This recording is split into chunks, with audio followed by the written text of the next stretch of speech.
Hey there, future accounting pro. Welcome back to the smartstudyblog.com. Today, we're diving into a super practical and important task, importing your bank transactions and reconciling them in SSB accounts. This is a crucial step to keep your books accurate and up to date. So, let's get started. First, a quick but important prerequisite: you need to download your bank statement from your online banking portal. In this example, I'm going to use my Indian Overseas Bank statement. I've already downloaded my statement for the financial year 2025. Now, a pro tip here: my bank offered downloads in both PDF and Excel format. I highly recommend downloading the Excel file if you can. It's just a much faster way to import your data. But don't worry, if you only have a PDF option, you can easily convert it to Excel later. Okay, let's take a look at the bank statement I downloaded. As you can see, it has all the standard information. The transaction date, a description or narration, the debit and credit amounts, and the running balance for. This file has over 210 entries, and instead of manually typing each one, we're going to import them all at once into SSB Accounts. Now, let's open up the SSB Accounts software. On the left-hand side, navigate to the Bank tab. Here, you can see all your existing bank and cash accounts. If you don't have one set up yet, you can easily add a new one here. Next, look for the Import Statement section. You'll see two options: Template and Import. First, click on Template to download the predefined format.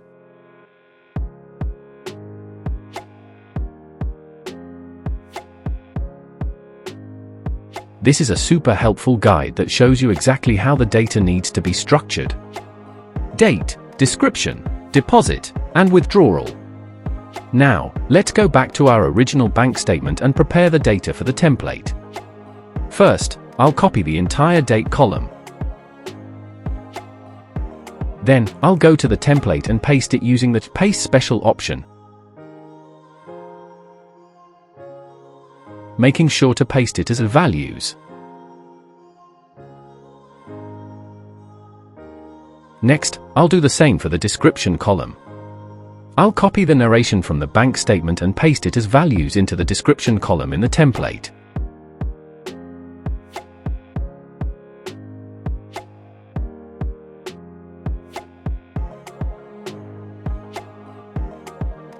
Now, here's a key point to remember: in bank statements, a debit is usually a withdrawal, and a credit is a deposit. Some banks label them clearly as deposit and withdrawal, but mine uses debit and credit.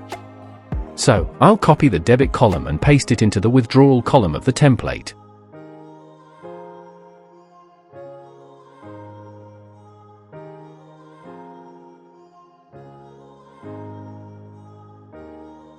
Then, I'll copy the credit column and paste it into the deposit column.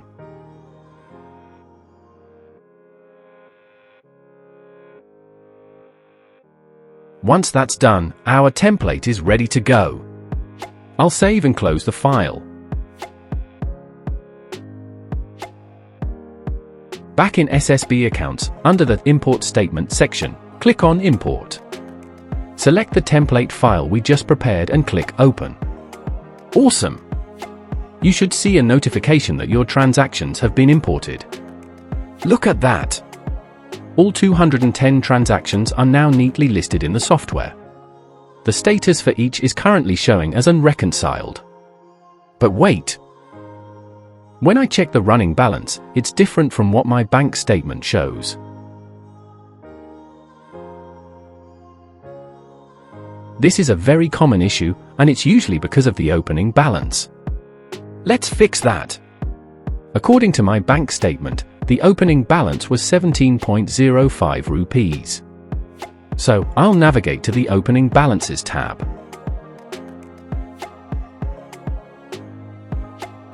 I'll find my bank account, type in the correct opening balance, and click Save Opening Balance and then Confirm. Perfect!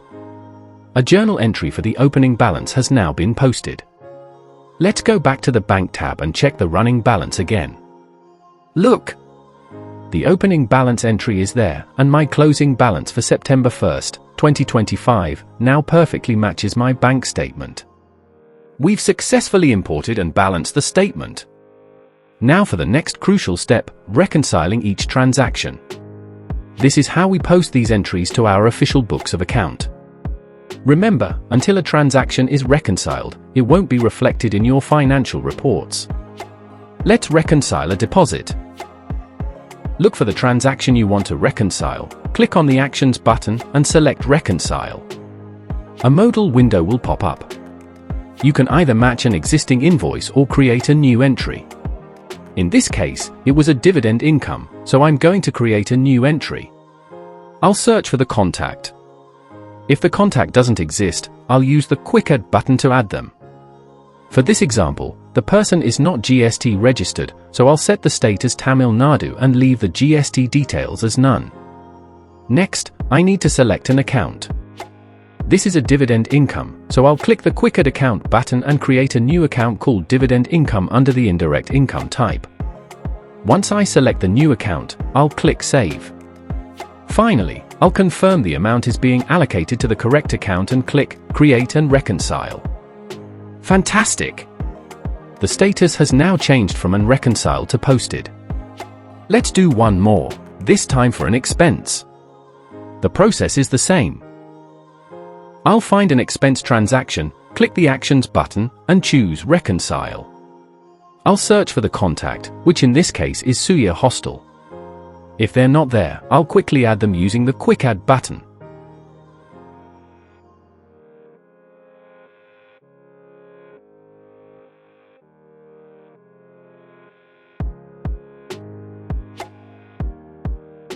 Then, I'll search for the account, which is rental expenses. I'll select it, set the GST detail to none, and click Create and Reconcile. Just like that, the expense is reconciled.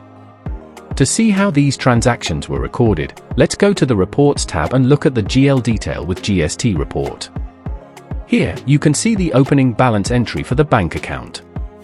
You'll also see the bank transaction recorded as an opposite entry to your bank statement. Finally, you can see the entries for dividend income and rental expenses correctly posted. The opening balance entry is automatically adjusted against your retained earnings to keep everything perfectly balanced. And there you have it! You've successfully imported your bank statement, corrected the opening balance, and reconciled your transactions. It's that simple to keep your books accurate and ready for reporting. Thanks for watching! Don't forget to like, subscribe, and hit that notification bell for more tips and tutorials on SSB accounts. See you in the next one.